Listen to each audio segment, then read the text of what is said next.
Magandang buhay mga tropa. Ngayong gabi ay meron kaming 3 client dito sa lugar na ito.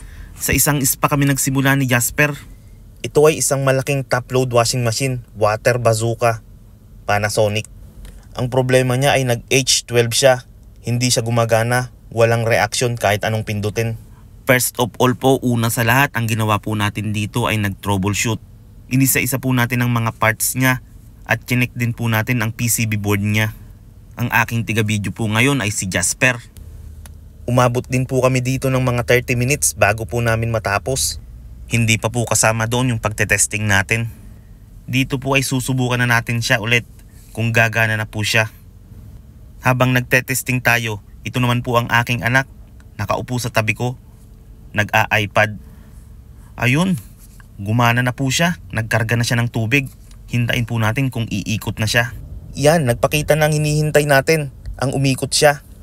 Bali, hinintay lang nating matapos ang cycle niya. At ayun, pumunta na tayo sa mga susunod pang gawain. Pagkatapos ng 2 o 3 oras ng aming client, ayun, dumiretso na kami dito sa Jollibee. Sulit na naman ang extra rice ni Jasper.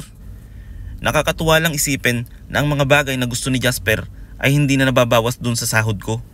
Nakukuha ko na siya dun sa mga side hustle o tinatawag na diskarte. Ayos, sulit naman ang pinaghirapan.